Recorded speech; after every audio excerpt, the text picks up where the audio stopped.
अरे क्या कर रहा है तू अपने भगवान बोले भैया कल लो नाने कल अच्छा कितने कल वो तो देख लो भाई।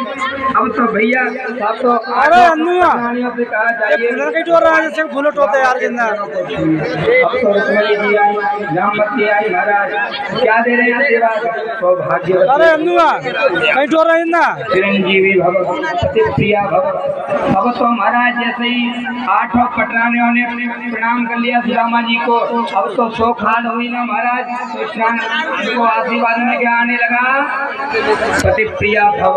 200 हुई तब तो सुदामा जी कहने लगे भव भव भव भव।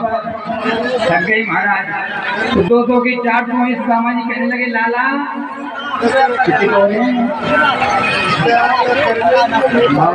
भैया अभी तो बीच में आने आयो ऐसी कितनी में लाला भैया सही बताऊं सही बता दे मैं तो परेशान है वो मेरा मोड़ सही बता।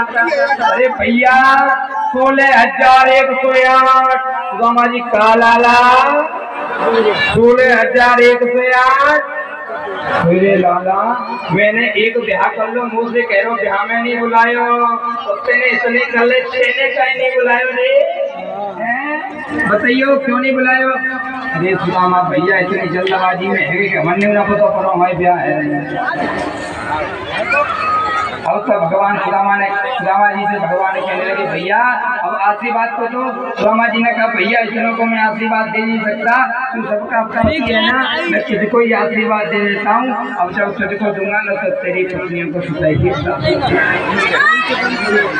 अब तो भैया सुदामा जी को लेकर के शयन कक्ष में गए भगवान चरण सेवा कर रहे हैं और कहा भैया सुदामा भाभी ने मेरे लिए कुछ तो भेजा होगा। सुदामा जी सोचने लगे 8 पटरानियां हैं इतनी रानियां हैं इतना बड़ा राजा है मेरे चावल खाएगा ही कभी नहीं खाएगा इसका कितना बड़ा अपमान होगा। एक मित्र आया और मित्र भी चावल लेके आया। अब तो सुदामा जी ने पोटली को भगवान ने कहा भैया ऐसा तो हो ही नहीं सकता कि मेरी भाभी ने मेरे लिए कुछ भेंट नहीं दिया हो आप छुपा रहे हो। सुदामा जी ने कहा ना लाला किसी बात से करो जल्दबाजी में आए हमको घर ही भूलाए के नाम से हमें ना पता। अरे ना भैया ऐसा तो हो ही नहीं सकता मेरी भाभी तो ऐसी है कि जब तक भेंट ना दे देना तब तक आपको घर से निकलना नहीं। अब तो भगवान ने देखा कि सुदामा जी कांख में कुछ दबा रहे हैं अपने हाथ के नीचे।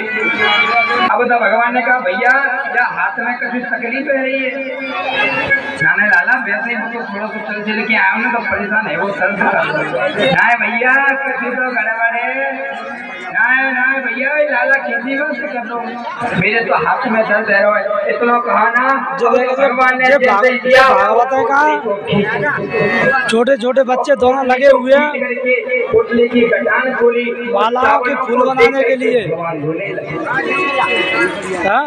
कहने लगे अरे ये फूल माला बनाने लगे दोनों भाभी के तंदरों को मुझसे छुपाते हो इन भाभी के तंदरों को मुझसे छुपाते हो ऐसे तंदरों पर तो मैं अपना सर्वस्व बता दूं तीनों लोगों को सुदामा को दे दूंगा। भाई साहब ये स्वागत करने के लिए ऐसे अच्छा सुदामा जी का स्वागत कर रहा है इस टाइम दूसरी मुट्ठी खाई के लिए फूल इसके लिए फूल इकट्ठा कर रहे हैं। बहुत बढ़िया धन्यवाद दोनों के लिए। प्रेम के भूखे प्रेम के तंदुल प्रेम के भाव से खाने लगे हैं प्रेम के भूखे ना भगवान और शीला भाभी ने और भगवान सुदामा के इतना प्रेम है ना कि प्रेम के भूखे प्रेम के तंदुल प्रेम के भाव से खाने लगे। भगवान उन तंदुलों को खा रहे हैं जैसे कोई व्यक्ति अमृत पीता है ना भगवान ऐसा समझ रहे हैं ये तंदुल नहीं है तो अमृत।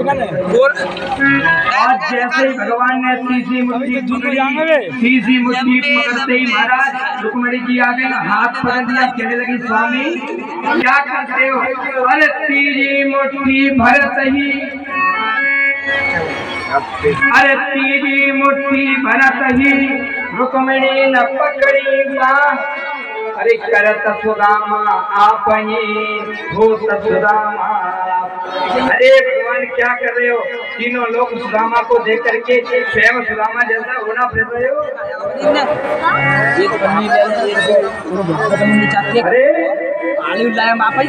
अरे त्रिभुवन पति की देखे उदारता तीनों लोग। भगवान ने जब दो लोग दानव दे दिए ना, तो इंद्र भी सिंहासन पर बैठा बैठा घबराए, भैया ये भगवान क्या कर रहे हैं? सर्वस्व सुदामा को दे रहे हैं। और तीसरी मुट्ठी पकड़ाना, भगवान ने कहा पढ़िए क्या किया? ऐसे ब्राह्मण पर, ऐसे भक्तों पर मैं सर्वस्व।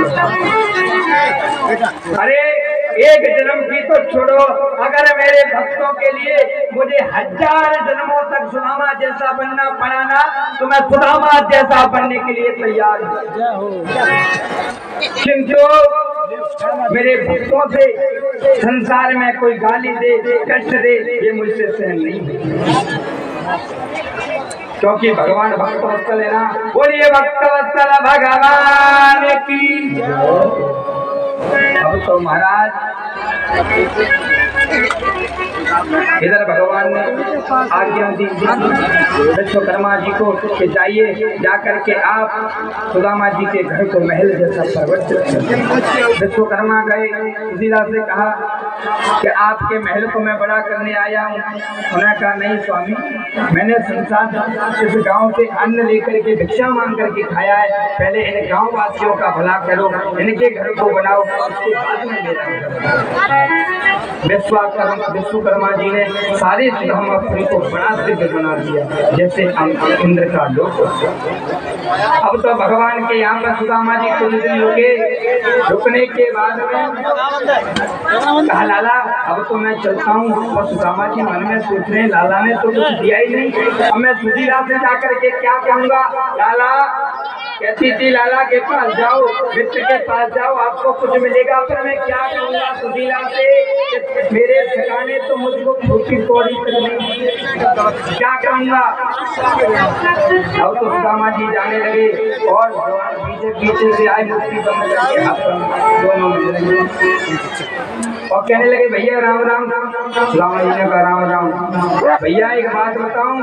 और सुदामा जी ऐसे भगवान मुट्ठी बांध के आए ना, तो सुदामा जी ने मन में सोचा मुट्ठी में जरूर कुछ लेके आए हैं मेरे लिए। अरे भैया दादा देख, एक रास्ता तो जाती है जे सुदामापुरी के ताई, और एक रास्ता जाती है जे सुदामापुरी के ताई, जो मर्जी हुई चलो जा। सुदामा जी ने कही क्या बता रहे गाड़ी के, हमें पता जैसे आए वैसे चले जाएंगे। सुदामा जी को क्रोध आ गया। सुदामा जी मन ही मन में क्या कह रहे भगवान से पता है? अरे बालापन को यार है कहा दूं तो ऐसा, अरे बालापन को यार है कहा दूं तो ऐसा, और जैसो प्रभु हमको दियो तैसो ही पाओ। सुदामा जी कहते हैं भगवान से, अरे भगवान विधाता जैसा आपने मुझे दिया है ना, वैसे मेरे मित्र को कर देना। भगवान कहते हैं रुक्मिणी से देखो, एक लोग देने से मना कर रही थी ना, मेरा मित्र कितना उदार है, जितना दिया ना सब कुछ लौटा के जा रहा है। अब तो सुदामा जी मन ही मन में सोच रहे हैं मैं सुशीला से क्या कहूँगा, सुशीला से क्या कहूँगा, भगवान ने तो कुछ दिया ही नहीं। अब तो भगवान की माया से सुदामा जी फिर सहन किए, भगवान ने फिर सुदामापुरी के साथ। और जैसे सुदामापुरी के पास था